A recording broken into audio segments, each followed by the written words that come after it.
Hello again, all my ghoulies out there in the ether, and welcome back to Top 10 Nerd. I'm your host Amanda McKnight, but you can call me Vampy. And I'm Connor Monroe, and today we'll be talking about some ultra scary things for Halloween. That's why we're in costume, by the way. Red Skull, that's the guy. That's the guy. More specifically, counting down his scariest alternate versions. Join us and let's get counting. And at 10, Earth NR. On Earth NR, Johann Schmidt is the illegitimate son of Adolf. You know the one, who trained him to be one of his best generals. However, the man known as the Red Skull was considered dangerous even to him being Adolf. So when he tried to have him assassinated, the Red Skull retaliated by killing him in 1951. Red Skull then became the leader of the fascist regime until his death in 1984 at the hands of Punished Snake. Earth NR is also certainly an interesting Earth, since Mar-Vell, the original Captain Marvel, air quotes, is the son of Nora Kramir and Nar-Vell, Kryptonian scientists that worked alongside the parents of Superman and are referred to as Kree, which is a slang term for Kryptonian. So apparently, some of these characters are combinations of DC heroes as well as Marvel heroes, but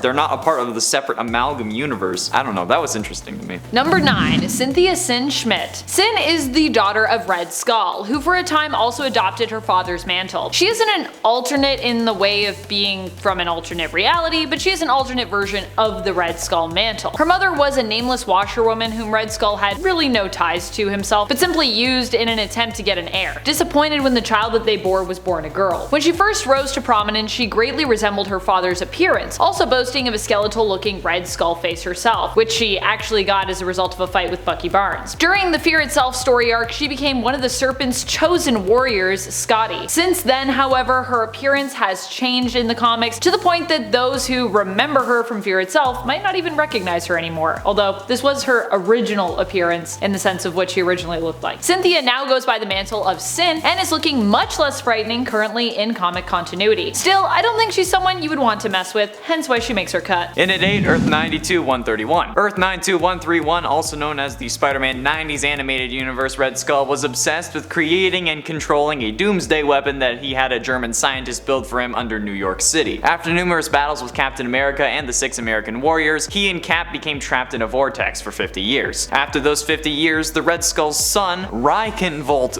Kragoff, freed him from the vortex, and they found the doomsday weapon and used it on Reinhold, which made him become Electro. After Electro betrayed the Red Skull, he tricked Spider-Man and Captain America into fixing the vortex in order to capture Electro. And after a battle, both Cap and the Skull were trapped in the vortex yet again. But he was later freed by the Beyonder to be a part of the Secret Wars. He recruited Alistair Smythe and Dr. Octopus to help him in his bid to conquer Battle World, and he absolutely decimated the planet. So yeah, I mean, he's a pretty bad dude. He was also returned to Earth by Doctor Doom with no memory of the events when Doom had stole the Beyonder's powers, but that means that he was free on Earth, which the animation couldn't continue to look into because it ended, unfortunately, like 3 episodes later. Anyway, he was also the adopted father of Chameleon, and then he turned his biological son into Electro, so that's some pretty serious villain juice, especially for an animated Saturday cartoon villain. Number 7. Golden Skull. Golden Skull is from the alternate future of Earth 15061. His true identity remains unknown, although it was rumored that he was the son of another alternate Red Skull known as the Green Skull. If this is true, it's believed that he became the Golden Skull out of rebellion against his father and everything that he believed in. Golden Skull was known for being a recurring enemy and villain to Daniel Cage, the daughter of Luke Cage and Jessica Jones, and the all-grown-up alternate future version of Captain America. As his name implies, Golden Skull himself was obsessed with wealth, acting like the most capitalist version of the Red Skull. At one time, he traveled to the past, where his plan was actually to take control of the entirety of Earth's economy. Pretty big plan. And at 6, A New Future. On Earth 71500, Johann Schmidt, also known as the Red Skull, was at some point the leader of Hydra, obviously, but after Cap reached Hydra's headquarters and destroyed it, the two fought hard and they were both knocked out and frozen by Hydra. However, Natalia Romanova, the Black Widow of this reality, is also a member of the Avengers and Hydra. Natalia fought along with the other members of the Fantastic Four and the Avengers against Nathaniel Von Doom and his army, but she was badly injured by Sabretooth and Juggernaut. She recovered from this injury at a time where the current president was resigning and a new president was needed. So she went to the secret Hydra base where both Captain America and the Red Skull were kept frozen, and she woke up Red Skull with a plan that she had managed to create when the current president resigned. And since Red Skull wanted to win the election, he disguised himself as Captain America. Yeah, you heard that right. On Earth 71500, Captain America is actually the Red Skull and started running for president under the guise of Captain America. Someone that every American could trust. Yeah, I'm sure you can figure out how that turned out. Number 5. White Skull. There have actually been a few White Skulls, but for the purpose of this list, I'll be talking about Colonel Bucky Barnes from the alternate reality of Earth 717. In this reality, we learn of what would happen if Captain America had lived during the American Civil War. Bucky himself becomes a villain in this universe, being a corrupt leader of the Union Redlegs Regiment, where soldier Stephen Rogers served. While tracking down Stephen, Buck interrupts an indigenous ritual meant to heal and transform Stephen Rogers. As a result, the skin on Colonel Barnes' face was burned off, revealing his white skull underneath, which is supposed to be symbolism, I think, for the fact that he's racist. Surviving the incident, Colonel Barnes would become the White Skull, the sworn enemy of Stephen Rogers, Captain America. In 4, Captain Skull. Imagine a Captain America, but a fascist version. And not one that secretly works for Hydra, but literally one that is branded with fascist symbols and a black, white, and red color scheme instead of the classic all-American red, white, and blue. That's basically what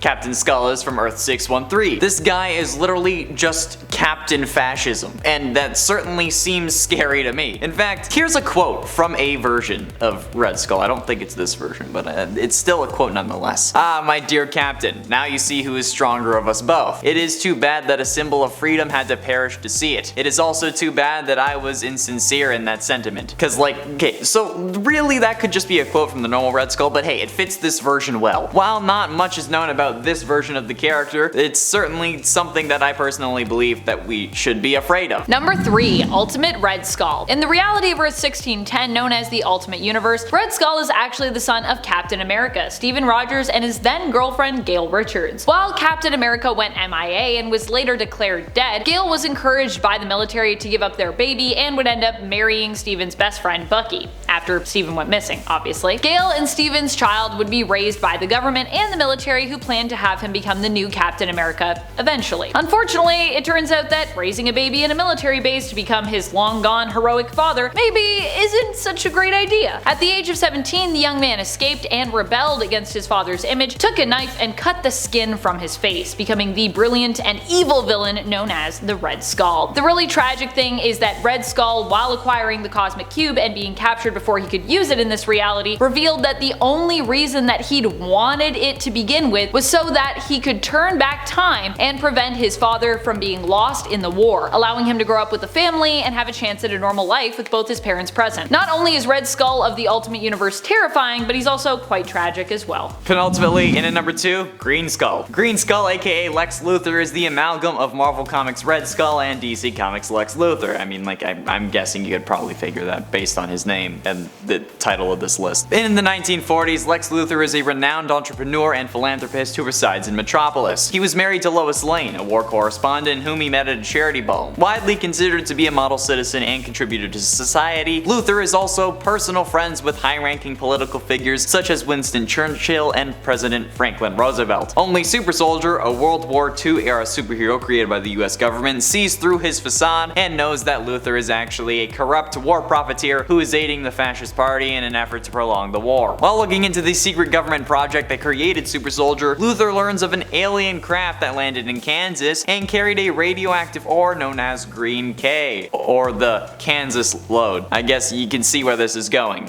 It's fucking kryptonite. In 1938, he arranged for fascist scientists to steal the ship and its cargo for him. Observing that the green meteorite weakens Super Soldier, Luthor creates a serum from it, which he then promptly injects himself with. The result greatly extends his own lifespan, but inadvertently turns him into the Green Skull. So in essence, he tried to make himself walking kryptonite and got boned because of it. No pun intended, because you know, he's the skull. Skull is a bone. He got boned. Number 1. Red Onslaught. Red Onslaught might seem like he's part of the main continuity for the character, and well, I mean, he sort of is. But even he is not the original Red Skull, as the original Johann Schmidt died long ago. Instead, Red Onslaught was actually born out of a clone version of the original Red Skull. So many clones, so little time. So even before he became Red Onslaught, he was technically an alternate version of sorts. This clone of Red Skull would go on to steal Professor X's brain after he was killed by Cyclops in Avengers vs. X-Men. This would begin his journey towards becoming Red Onslaught, where Red Skull would then become merged with Onslaught via Professor X's brain. This basically all came about because Red Skull turned Genosha into a place where he enslaved and abducted both Inhumans and mutants. This obviously provoked Magneto, who attempted to kill Red Skull, but instead awoke a more powerful persona residing within him, Onslaught, thereby creating Red Onslaught. In order to defeat this devastating and deadly form, Scarlet Witch then cast a spell attempting to reverse the alignment of Red Onslaught, which worked, but kinda accidentally resulted in the Axis event, where various heroes and villains had their alignments flipped. So, you know, solve one problem, create a bunch more. It's kinda how Wanda does, unfortunately. There we have it, friends, the top 10 scary alternate versions of the Red Skull. Which versions of Red Mr. Clean are your favorite, and which do you find to be the scariest? Do you like how I called him Red Mr. Clean? Yes, I think that that's great. It's accurate. It Be is. sure you let us know though down below. Thank you all so much for watching. I've been your host, Amanda McKnight. And I have been and shall remain Connor Monroe. Reminding you, as always, to stay nerdy, YouTube. Yeah, I did say I did type the right thing. That's the right Pretty thing. much. That's the thing I say.